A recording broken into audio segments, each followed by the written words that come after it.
Hello students, welcome to the channel study with Giri sisters. तो हम chapter 25 कर रहे थे और इंग्लिश मीडियम के बच्चों के लिए मैंने कुछ वीडियोस अपलोड किया है इस चैप्टर का। तो इस तरीके से मेरे पास रिक्वेस्ट आ रही थी कि हिंदी में भी डालिए, तो मैंने सोचा कि चलो इसे हिंदी में भी डालते हैं क्योंकि ये चैप्टर काफ़ी इंपॉर्टेंट है। तो स्टार्ट करते हैं हिंदी में। त्रिकोणमितीय अनुपात का प्रयोग, हाइट एंड डिस्टेंस। ठीक है, तो हाइट एंड डिस्टेंस हम लोग चैप्टर 25 का क्वेश्चन नंबर फर्स्ट से स्टार्ट करते हैं। ओके, तो जैसे कि आप देख सकते हैं स्क्रीन पे आपको शो हो रहा होगा क्वेश्चन नंबर 1। एक नारियल के पेड़ के निचले सिरे से जमीन के समानांतर 20 मीटर की दूरी पर स्थित एक बिंदु के सापेक्ष पेड़ के ऊपरी भाग का उन्नयन कोण यदि 60 डिग्री हो तो पेड़ की ऊंचाई ज्ञात करें। मतलब कि दिया क्या हुआ है, हमारे पास एक नारियल का पेड़ है और उससे समानांतर, ठीक है ना, नारियल के पेड़ के निचले हिस्से से जमीन के समानांतर, मतलब नारियल का पेड़ जहाँ खड़ा है उससे 20 मीटर आगे की तरफ बढ़ेंगे और वहाँ पे एक बिंदु के सापेक्ष पेड़ के ऊपरी भाग, मतलब वहाँ से हम पेड़ को देखेंगे। ठीक है, तो उसका उन्नयन कोण जो बन रहा है वो कितना है? उन्नयन कोण मतलब कि एंगल ऑफ एलिवेशन है, ये कितना बन रहा है? 60 डिग्री का बन रहा है, 60 डिग्री का बन रहा है। तो पेड़ की ऊंचाई हमें ज्ञात करनी है। तो सबसे पहले इसका हम फिगर ड्रॉ कर लेते हैं और उसके बाद इसे सॉल्व करेंगे। ओके, जैसे कि आप देख सकते हैं फिगर में कि मान लेते हैं कि ये जो है ए बी क्या है, ए बी मान लेते हैं, सॉरी ए बी मान लेते हैं क्या है, ए बी क्या, एक है पेड़। ठीक है, और ये इसका जो पेड़ का जो जड़ है वो यहाँ पे है, पेड़ मान लो ये है, इस तरीके से पेड़ है। ठीक है, तो ए बी हमारा पेड़ है और इससे 20 मीटर की दूरी पे, मतलब ये जो डिस्टेंस है वो 20 मीटर का दूरी है। ठीक है, यहाँ का जो डिस्टेंस है, यहाँ से किसी ने पेड़ के ऊपरी हिस्से को देखा तो यहाँ पे जो एंगल बन रहा है उसको मान लेते हैं थीटा, है ना। तो यहाँ से कोई देख रहा है तो उसका एंगल ऑफ एलिवेशन कितना दिया हुआ है? 60 डिग्री। थीटा इक्वल्स कितना दिया हुआ है? 60 डिग्री दिया हुआ है। थीटा नहीं, चलो 60 डिग्री डायरेक्ट लिखते हैं, 60 डिग्री का कोण बनाते हुए। तो हमें पता करना है कि ए बी का लंबाई कितना होगा। तो मान लेते हैं कि ए बी की लंबाई कितनी है? x है। ठीक है, और इसे हम सॉल्व करते हैं। ओके, तो माना लिखते हैं कि माना दिख नहीं रहा होगा, ये काफ़ी छोटा सा दिख रहा है। चलो, माना नारियल के पेड़ की ऊंचाई, है ना, ऊंचाई मान लेते हैं कितना है? ऊंचाई मान लेते हैं x मीटर है। ठीक है, x मीटर है। नारियल की पेड़ की ऊंचाई कितनी है? x मीटर है। और पेड़ के निचले हिस्से से जमीन की जो दूरी है, ठीक है, वो कितना दिया हुआ है? वो है 20 मीटर। ठीक है, तो पेड़ के लिख सकते हैं यहाँ पे कि पेड़ के निचले हिस्से यानी कि पॉइंट बी से सी की दूरी, है ना, सी की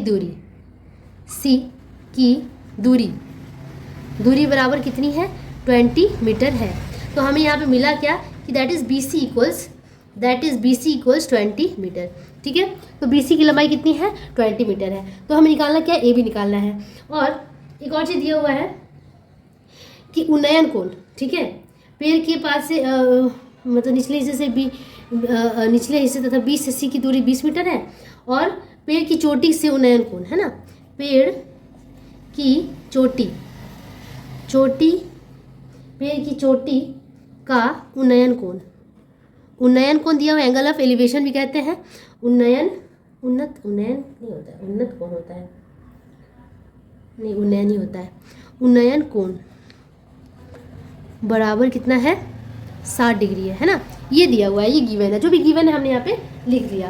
अब हम यहाँ पे इसके अकॉर्डिंग क्या देखेंगे कि फिगर से क्या देखेंगे? एंगल ए सी बी कितना है? 60 डिग्री है। ठीक है, तो यहाँ पे आप देख सकते हैं हमें निकालना है ए बी और हमारे पास दिया हुआ है बी सी। ए बी और बी सी का रिलेशन बन रहा है, मतलब कि यहाँ पे क्या बन रहा है कि लंब और आधार का रिलेशन बन रहा है। लंब और आधार किस में आता है? लाल कक्का से मैंने बताया था, लाल कक्का, है ना। तो लंब और आधार किस में बन रहा है? टैन में। इसको साइन कहते हैं, इसको कॉस कहते हैं और इसको टैन कहते हैं, इसको कहते हैं टैन। तो टैन में क्या बन रहा है? लंब बटा आधार। तो हम टैन का इस्तेमाल यहाँ पे करेंगे, तो लिखेंगे कि ट्रायंगल ए बी सी में, ठीक है, ट्रायंगल ए बी सी में देखो A B by B C मतलब कि लंब बटा आधार, A B by B C equals tan 60 degree लिख सकते हैं हम, है ना। और ए बी कितना है? ए बी है x, बी सी है 20 और tan 60 का वैल्यू हमें पता है कितना होता है? √3 होता है। ठीक है, अब कर लेंगे हम क्रॉस मल्टीप्लाई, इसके नीचे 1 छुपा हुआ है, cross multiply that is x equals 20 √3, x ही हमें निकालना था। ठीक है ना, तो नारियल की पेड़ की ऊंचाई कितनी आ गई? नारियल के पेड़ की ऊंचाई बराबर कितना है 20√3 मीटर। और ये आपका हो गया क्या रिक्वायर्ड सोल्यूशन। इस तरीके से हमने क्वेश्चन नंबर 1 सॉल्व कर लिया। अब आगे बढ़ते हैं क्वेश्चन नंबर 2 पे। ओके, अब सॉल्व करते हैं दूसरा क्वेश्चन। दूसरा क्वेश्चन में क्या कह रहा है देखते हैं। आप स्क्रीन में देख सकते हैं कि सूर्य का उन्नयन कोण जब 30 डिग्री है तब स्तंभ की छाया की लंबाई 9 मीटर हो तो स्तंभ की ऊंचाई ज्ञात करें, है ना। सूर्य का उन्नयन कोण 30 डिग्री है ना, मतलब कि हमें नीचे से ऊपर की तरफ देख रहा है, मतलब एंगल हमारा नीचे ही बनेगा, ठीक है।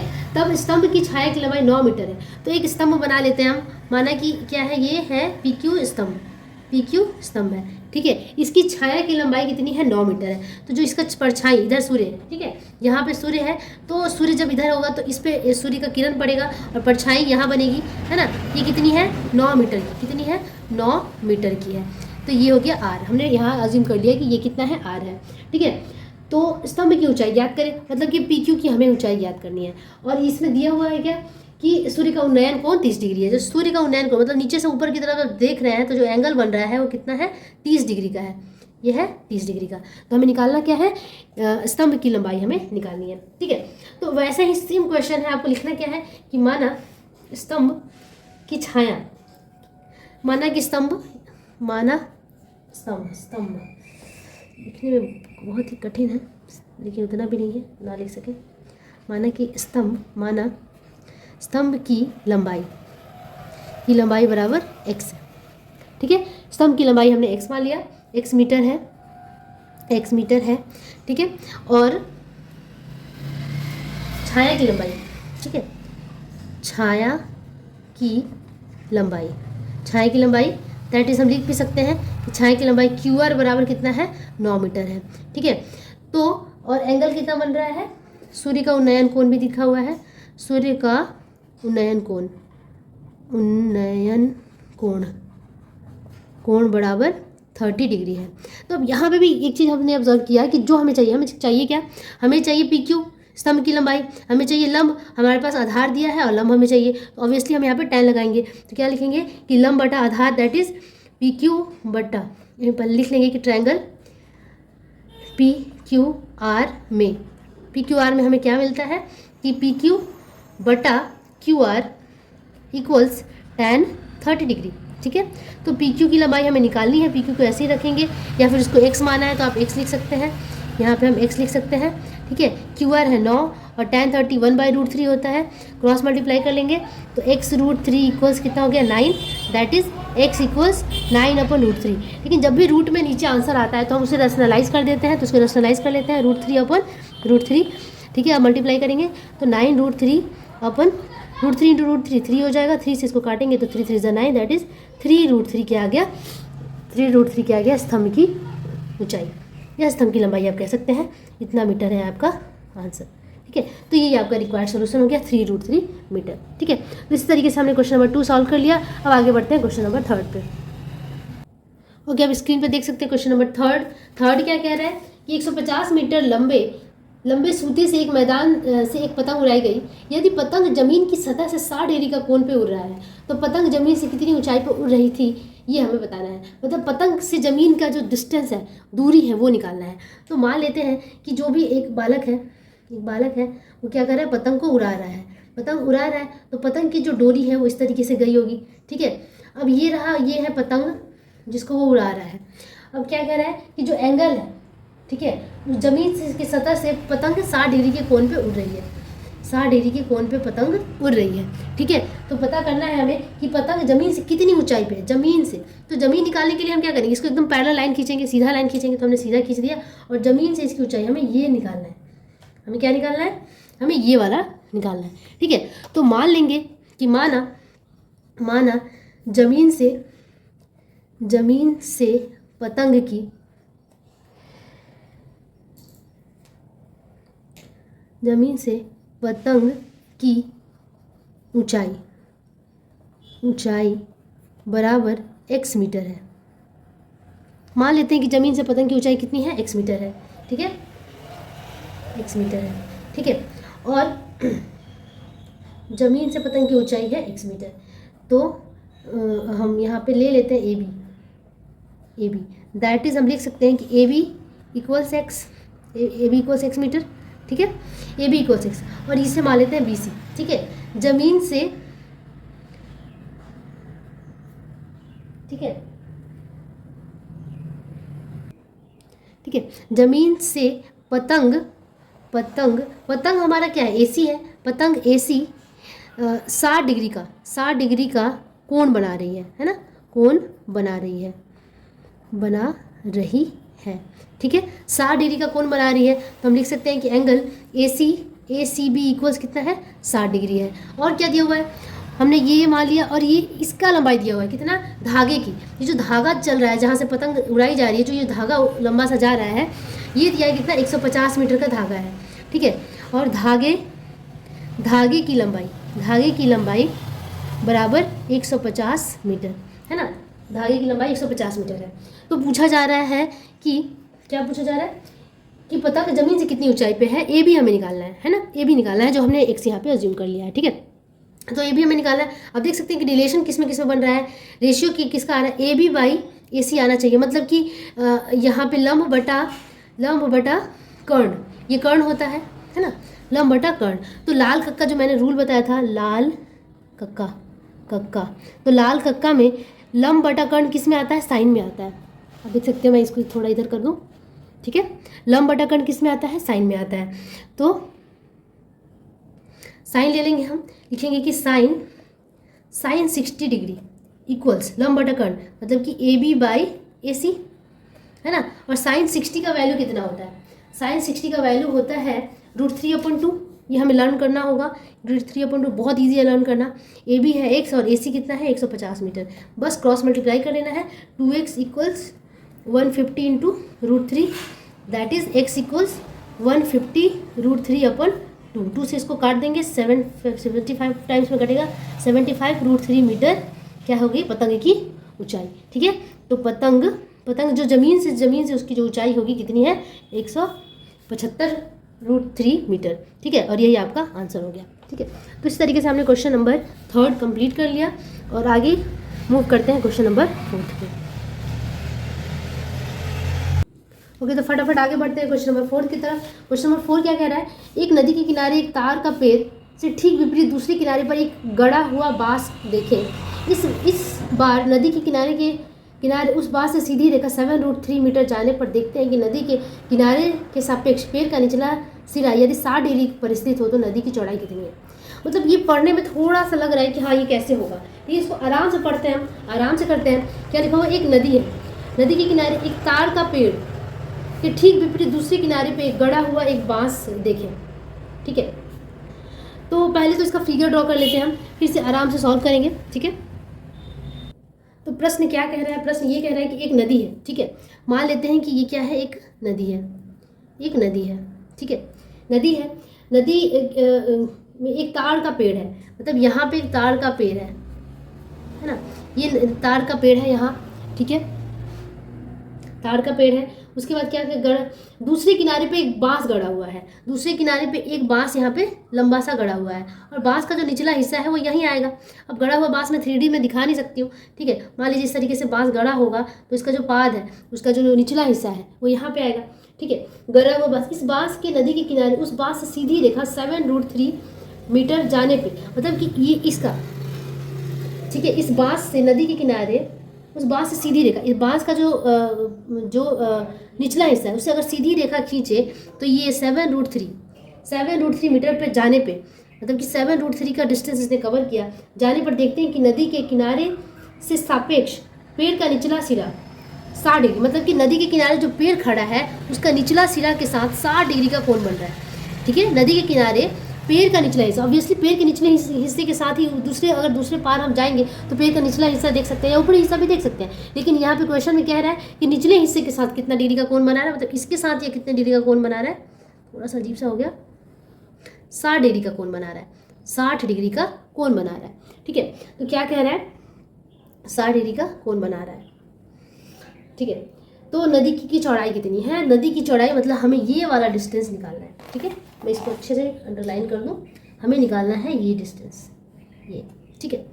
तो चलो अब हम इसे निकाल लेते हैं। मान लेते हैं कि नदी की चौड़ाई कितनी है, AB है, ठीक है। और बांस के पाद से, मतलब बांस के निचले हिस्से से उस जगह की दूरी जहाँ से देखा गया है नदी, ठीक है, 7√3 मीटर की दूरी के बाद यहाँ से पेड़ का निचला हिस्सा देखा गया तो 60 डिग्री का कोण बन रहा है, ठीक है।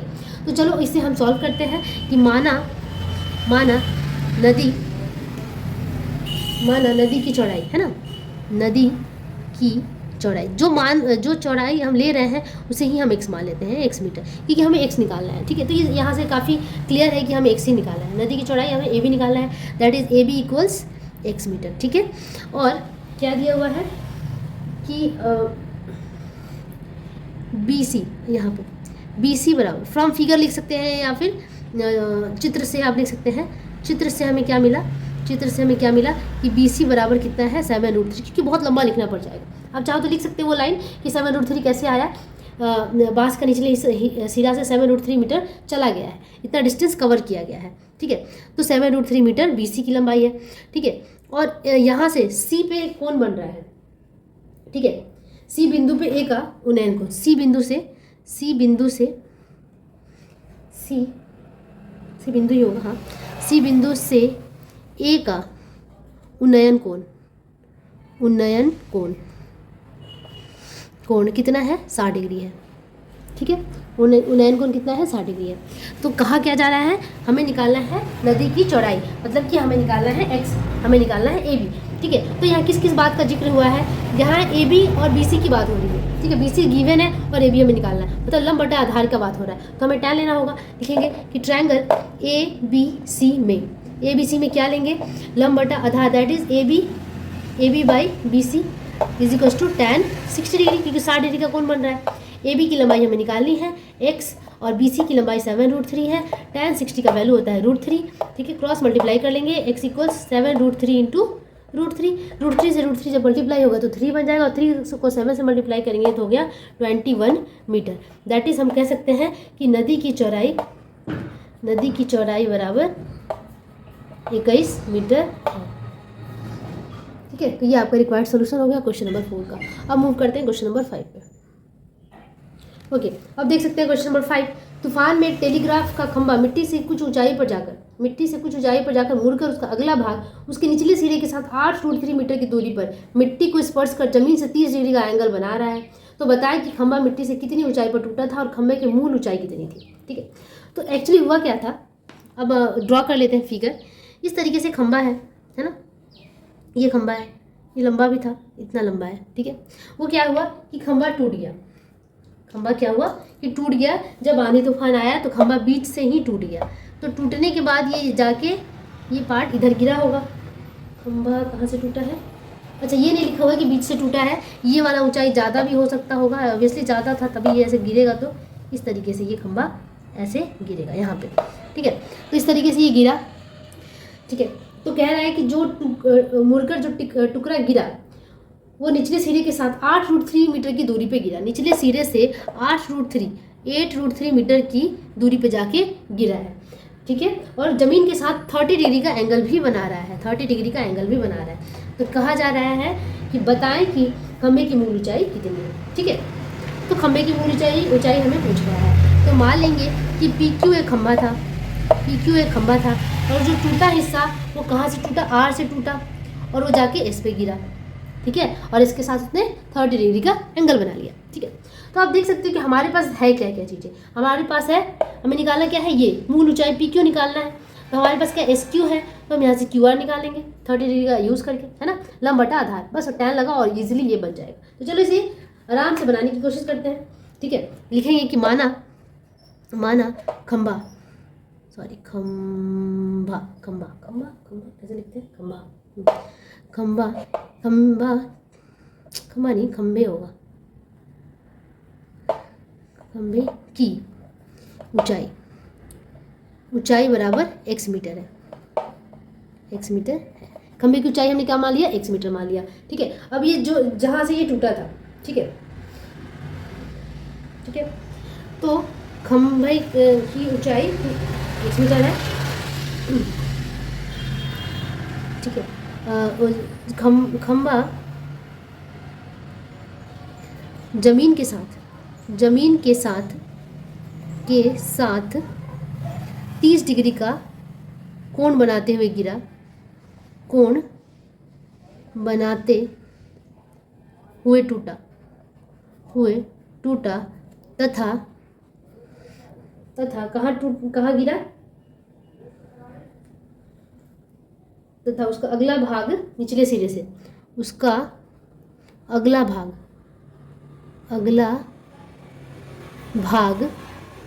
निचले सिरे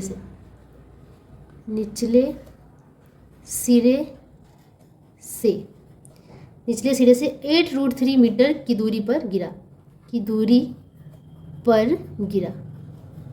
ठीक है, मेरा स्पेलिंग और इस पे बिल्कुल ध्यान ना दीजिए, और हैंड राइटिंग पे, क्योंकि बहुत ही गंदी हैंड राइटिंग है, काफ़ी टाइम हो गया हिंदी लिखने के लिए। तो अब बस भावनाओं को समझे, मेरी बातों को समझे, ज़्यादा सही होगा। क्योंकि इस तरीके के कमेंट्स आते हैं, बहुत गंदा लिखती हैं आप ये वो, लेकिन क्या करूँ, हैंड राइटिंग ऐसी ही है, नहीं सुधर रही है, तो मैं क्या ही करूँ। तो आप बस ये समझिए कि हाँ, आपको कंटेंट जानना है, आपको पढ़ाई करना है, कमियाँ ना निकालती हुई पढ़ाई करें तो ज़्यादा बेटर है। तो निचले सिरे से 8√3 मीटर की दूरी पर जाके गिरा है। हमें क्या चाहिए, हमारे पास क्या है, हमें निकालना क्या था, क्यू आर निकालना। जब तक हम क्यू आर नहीं निकालेंगे कि कहाँ से टूटा है, तब तक ये जो टूटा है, ये जो पार्ट यही नीचे मुड़ा हुआ है, यही पार्ट ही नीचे आया है। ठीक है, तो हम यहाँ पे क्या निकाल सकते हैं, पहले तो हम टैन ले लेते हैं। ठीक है, टैन ले लेते हैं, तो टैन इन ट्रायंगल ले लेते हैं, इन ट्रायंगल इस वाले में एस क्यू आर। अच्छा, ट्रायंगल एस क्यू आर में क्या लिखेंगे, हम क्या देखेंगे कि टैन 30 डिग्री इक्वल्स लंब बटा आधार, है ना, लाल कक्कर के हिसाब से। लंब क्या है, आर क्यू, आधार क्या है, एस क्यू। ठीक है, टैन 30 का वैल्यू 1/√3 होता है, और आर क्यू नहीं पता हमें, लेकिन एस क्यू पता है 8√3। तो यहाँ से हमें आर क्यू मिल जाएगा, और मल्टीप्लाई कर देते हैं, तो आर क्यू बराबर क्या हो जाएगा, क्रॉस मल्टीप्लाई करेंगे 8√3, और ये आर क्यू इंटू √3, फिर ये नीचे जाएगा, तो ये हो गया √3 से √3 कैंसिल, 8 मीटर। तो आर क्यू की लंबाई 8 मीटर आ गई, है ना, आर क्यू 8 मीटर आ गई। और जो पार्ट यहाँ से टूट के गिरा, वही पार्ट नीचे आया है। मतलब कि ये जो है पी आर बराबर एस आर है ना, पी आर की जो लंबाई थी वही तो टूट के नीचे आई है, तो पी आर बराबर एस आर है। तो हम अगर एस आर निकालेंगे तो हमारा पी आर भी निकल जाएगा। ठीक है, तो अब हम निकालने चलते हैं मतलब कि लेंथ ऑफ एस आर, मतलब कि एस आर की लंबाई हमें निकालनी होगी, क्योंकि हमें पी आर चाहिए। ठीक है, फिर से हम लेंगे क्या, फिर से हमें यही ट्रायंगल लेना है, ट्रायंगल एस क्यू आर। इसी ट्रायंगल में हम देखेंगे क्या कि हमें कुछ अलग मिलेगा। एस क्यू आर में हम लेते हैं, यहाँ पे हमें ज़रूरत है ये वाला लेंथ निकालना है, हमें एस आर निकालना है। तो एस आर के लिए क्या है, ये है क्या, ये है क्या कहते हैं, परपेंडिकुलर। एस आर क्या है, हमारा कर्ण है। ठीक है, तो हमें अब निकालना है कर्ण का लेंथ निकालना है, कर्ण की लंबाई निकालनी है। तो हम साइन का यूज़ करेंगे कि साइन 30 डिग्री। साइन 30 डिग्री क्या होता है, लाल कक्का के अकॉर्डिंग, लाल कक्का मैं बार बार लिखती हूँ जिससे याद हो जाए, लंब बटा कर्ण होता है, लंब बटा कर्ण, है ना। तो लंब क्या है, यहाँ पे आर क्यू है, और कर्ण क्या है, आर एस है या एस आर है। ठीक है, तो आर क्यू का लेंथ तो हमें मिल गया है यहाँ से, है ना, तो 8 मीटर पुट कर देंगे। और एस आर का लेंथ कितना है नहीं पता, एस आर को ऐसे ही रखेंगे। और साइन 30 का वैल्यू हमें पता है कितना होता है, 1/2। तो 1/2 इक्वल्स 8/SR। अब यहाँ से मल्टीप्लाई कर लेंगे, क्रॉस मल्टीप्लाई, तो एस आर इक्वल्स क्या हो जाएगा, 8 × 2 दैट इज 16 मीटर। 16 मीटर क्या आ गया, एस आर का लेंथ आ गया, है ना। तो एस आर का जो लेंथ है वही आर पी का लेंथ है, दैट इज हम लिख सकते हैं कि एस आर बराबर आर पी बराबर 16 मीटर, है ना, 16 मीटर। अब हमें निकालना है क्या, हमें क्या पूछ रहा है कि खंबे की ऊंचाई। तो खंबे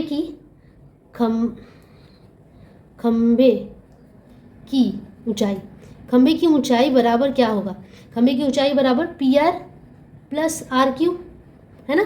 पी आर और आर क्यू को जोड़ेंगे तो पूरा खंबा मिलेगा हमें। तो पी आर की लंबाई तो हमें मिल गई है, यहाँ से पी आर मिल गई है, आर पी वही 16, और आर क्यू भी हमें मिला था 8, 16 जोड़ 8 कर देंगे तो हो गया 24 मीटर। तो 24 मीटर आपका क्या हो गया, खंबे की ऊंचाई, और यही आपका आंसर हो गया। तो इसी तरीके से हमने ये क्वेश्चन सॉल्व करना है, क्वेश्चन नंबर 5 आप देख सकते हैं। अगर कोई दिक्कत हो तो आप प्लीज़ कमेंट में ज़रूर लिखिए कि मैम मुझे समझ नहीं आ रहा है। ठीक है, तो देखियो क्वेश्चन में कोई टफ नहीं था, आपको 1 से 2 बार क्वेश्चन को देखने होते हैं, इजीली समझ में आ जाएगा। ठीक है, तभी कोई दिक्कत हो तो आप ज़रूर मुझे इंस्टाग्राम पे भी फॉलो कर सकते हैं, वहाँ भी आप अपने क्वेरीज पूछ सकते हैं मुझसे।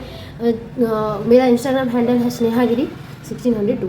ठीक है, तो thank you so much for watching. अगले वीडियो में हम मिलेंगे, जल्द ही मिलेंगे, और होपफुली इस चैप्टर को कंप्लीट करेंगे। क्वेश्चन नंबर 5 तक कंप्लीट कर लिया हमने, आगे के क्वेश्चन आगे की वीडियो में हम कंप्लीट करेंगे। Thank you so much, bye bye, take care.